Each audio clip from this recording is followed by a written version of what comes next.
Poster பேனர்லாம் இருந்தது. எதுக்கு பாய் அந்த பள்ளி இடிச்சு அங்க ஒரு கோயில் கட்டி சீட்டே வந்துருச்சு.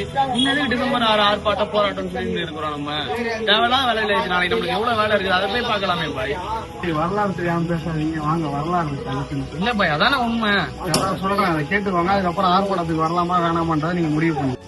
தம்பி, நீ சொல்றதெல்லாம் கரெக்டு தான். பாபர் மசூதி இடிச்சுட்டாங்க, தீர்ப்பு வந்துருச்சு, கோயில் கட்டிட்டாங்க. ஆனா இதுல மறைக்கப்பட்ட உண்மைகள்ன்றது நமக்கு எல்லாருக்குமே தெரியாது. இதுக்காக போராட்டம் நடத்துறாங்கன்னு தான் நம்மளுடைய கேள்வியா இருக்கும். 92ல பாபர் மசூதி இடிச்சாங்க. ஆனா அதுக்கு முன்னாடியே 49 டிசம்பர் 22 நைட்டே போயிட்டு இந்த பள்ளிவாசலுக்குள்ள திருட்டுத்தனமா சிலைகள்லாம் வச்சு அன்னைக்கே மூடிட்டாங்க. எப்போ 1947 49ல. அதுக்கப்புறம் தான் பூட்டு போட்டு அந்த வழக்கு நீதிமன்றத்துக்கு போகுது. நீதிமன்றத்துக்குள்ள 2010ல ஒரு தீர்ப்பு ஒண்ணு கொடுக்குறாங்க. என்னன்னு சொன்னா, அந்த கோயிலை இடிச்சவங்களுக்கு 2 பங்கு, பள்ளிவாசல் சொந்தமானவங்களுக்கு 1 பங்குன்னு சொல்லி 2010ல அலகாபாத் நீதிமன்றம் தீர்ப்பு வழங்குது. அதுக்கப்புறம் அந்த தீர்ப்பு பத்தாதுன்னு சொல்லிட்டு தான் அந்த தீர்ப்புல எங்களுக்கு முரண்பாடு இருக்கு. அந்த தீர்ப்பு எப்படி, நம்மளுடைய பள்ளி நம்ம நியாயமா இருக்கும், 450 வருஷம் பழமையான பள்ளிவாசல அங்க எந்த கோயிலும் இடிச்சு கட்டல, எல்லாமே சொல்றாங்க. அதுக்கப்புறம் 2019ல ஒரு தீர்ப்பு ஒண்ணு வழங்குறாங்க. அது என்ன தீர்ப்புன்னு சொன்னா, பள்ளிவாசல் இருந்த இடம், அதாவது அவங்க என்ன சொல்றாங்கன்னா, கோயில் இருந்த இடத்துல பள்ளிவாசலை கட்டினாங்கன்னு. 2019ல கோயில்லாம் இடிச்சுட்டு பள்ளிவாசல் கட்டலாம், அந்த இடத்துல பள்ளிவாசல் தான் இருந்தது. அதனால கோயில் இடிச்சுட்டு கட்டாதனால அது பள்ளி தான் இருந்தது. அதனால உங்களுக்கு பள்ளி தருவோன்னு சொல்லல. அவன் என்ன சொல்றான்னா, அதிகப்படியான இந்துக்கள், இந்தியாவில அதிகப்படியான இந்துக்கள் இருக்காங்கல்ல, அவங்களுடைய நம்பிக்கையின் அடிப்படையில கோயில பள்ளிவாசல் இடத்த அவங்களுக்கு கொடுத்துருவோம். காங்கிரஸ் ஆட்சி காலத்துல ஒரு சட்டம் கொண்டு வராங்க, 1991 ஆக்ட்னு சொல்லி, பிளேசஸ் ஆஃப் வர்ஷிப் ஆக்ட். அந்த சட்டம் என்ன சொல்றதுன்னு சொன்னா, 1947 சுதந்திரத்துக்கு அப்புறம் வழிபாட்டு தலம் என்னவா இருக்கோ அந்த வழிபாட்டு தலமா, அது கோயிலா இருக்கலாம், சர்ச்சா இருக்கலாம், பள்ளிவாசலா இருக்கலாம், சுதந்திரத்துக்கு அப்புறம் அது என்னவா இருக்கோ அது அப்படியே இருந்துக்கலாங்கிறதுதான் அந்த சட்டம் சொல்லுது. ஆனா அப்ப என்ன சொல்றாங்க, பாபர் மசூதி வழக்கு மட்டும் அதுல சேராது அப்படின்னு சொல்லி காங்கிரஸ் சட்டம் கொண்டு வந்துருக்கு. அதுக்கப்புறம் ஞானவாபி பள்ளிவாசல், போன வருஷம் நீங்க பாத்திருக்கீங்க, ஞானவாபி பள்ளிவாசல்ல அதே மாதிரி அங்க கோயில் இடிச்சுட்டு தான் அந்த பள்ளிவாசல் கட்டினாங்கன்னு சொல்லி, போன வாரத்துல இதுல உத்தரப்பிரதேச மாநிலம் சம்பல்ல ஒரு பள்ளிவாசல், அந்த பள்ளிவாசல இடிக்கிறாங்க. அந்த பள்ளிவாசல ஆய்வு மேற்கொள்ள போறாங்க. அங்க போகும்போதுதான் ஒரு 5 பேரை சுட்டுக் கொள்றாங்க. அந்த 5 பேர் சுட்டுக் கொண்டவங்க போராட்டத்துல கலந்துக்கிட்ட முடியாது. நம்மள மாதிரி டீ சாப்பிட வந்தவங்க, கடைக்கு வந்தவங்க, அந்த மாதிரி வந்தவங்க அப்பாவி பொதுமக்கள் 5 பேரை சுட்டுக் கொள்றாங்க.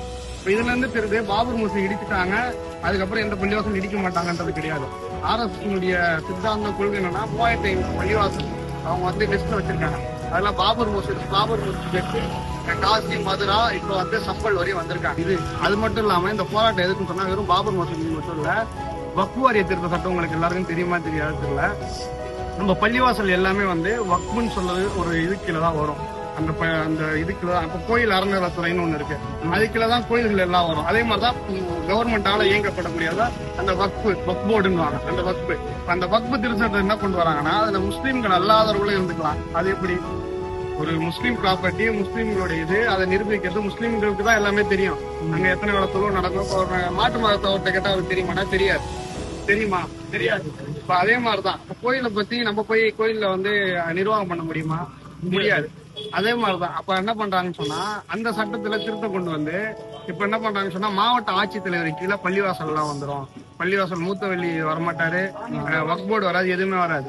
அது எல்லாமே மாவட்ட ஆட்சித்தலைவர் கீழே வந்துடும். மாவட்ட ஆட்சித்தலைவர் அந்த பள்ளிவாசல் இடம் இல்ல, அங்க முன்னாடி கோயில் இருந்தான்னு சொன்னா அதை இடிக்கிறதுக்கான ஒரு சூழல் வந்துடும். அதுதான் இந்த வக்ஃப் திருத்த சட்டம். அது மட்டும் இல்லாம புல்டோசர் கலாச்சாரத்தை நீங்க கேள்விப்பட்டிருக்கீங்கன்னு சொல்ல, உத்தரப்பிரதேச மாநிலத்துல 2 பசங்களுக்கு இடையில ஒரு சண்டை வருது. அந்த சண்டையில முஸ்லீம் பையன் ஒரு இந்து பையனை குத்திடுறான்.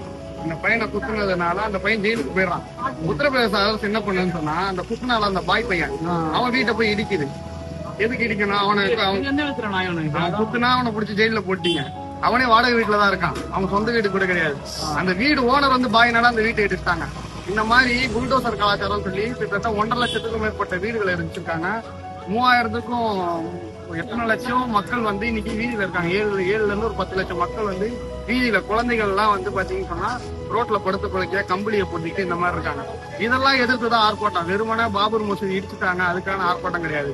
அந்த 91ல கொண்டு வந்த சட்டம் தெளிவா சொல்லிடுச்சு, எந்த வழிபாட்டு தலத்தையும் இடிக்கூடாது, பள்ளியாசல் கோயில் சர்ச் எதுவா இருந்தாலும். அப்புறம் ஏன் இப்ப ஏன் 2 பள்ளியாசலுக்கு வராங்க, ஞானவாதி பள்ளியாசல், சம்பல் பள்ளிவாசல், இன்னும் அடுத்தடுத்து வருவாங்க. அதெல்லாம் வரக்கூடாதுன்னா நம்ம போராட்டத்தில் போய் கலந்துக்கிட்டாதான் உங்களை மாதிரி யங் ஜென்ரேஷனுக்கு இந்த விஷயத்த சொல்லணும். ஏன்னா இந்தியாவுடைய கருப்பு நாள் அது. இந்தியாவுடைய அரசமைப்பு சட்டம் தெரியுமா, இந்த அரசமைப்பு சட்டம் தெளிவா சொல்லிடுச்சு, இங்க இருக்கிறவங்க யார் வேணா என்ன மதத்தை வேணா பின்பற்றலாம், அவங்க வழிபாட்டு தலை இருக்கலாம். அந்த அரசமைப்பு சட்டத்தை சொன்ன எல்லாத்தையுமே தப்பாக்கி இன்னைக்கு வந்து அந்த பள்ளிவாசல் இடிச்சிருக்காங்கன்னு சொன்னா அதை நம்ம எப்படி ஒத்துக்க முடியும்? 91லயே ஒரு சட்டத்தை கொண்டு வந்துட்டாங்க. அதுக்கப்புறம் பாருங்க இந்த மாதிரி எல்லாம் இருக்கு. அதனால நீங்க போராட்டத்துக்கு வாங்க.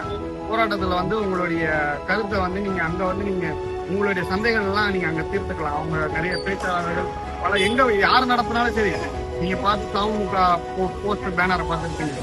இன்னும் பல அமைப்புகள், இஸ்லாமிய அமைப்புகள் இருக்கு. அவங்க ஆர்ப்பாட்டத்துல உங்களுக்கு எது வாய்ப்பு இருக்கோ அன்னைக்கு போய் இறை இல்லத்துக்கு இடிச்சதுக்காக நீங்க ஒரு நாள் போய் கலந்து பார்க்கலாம்.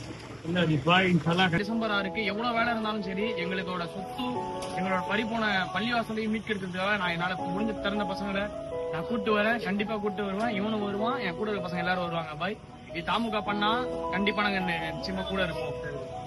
ஆர்ப்பாட்டம்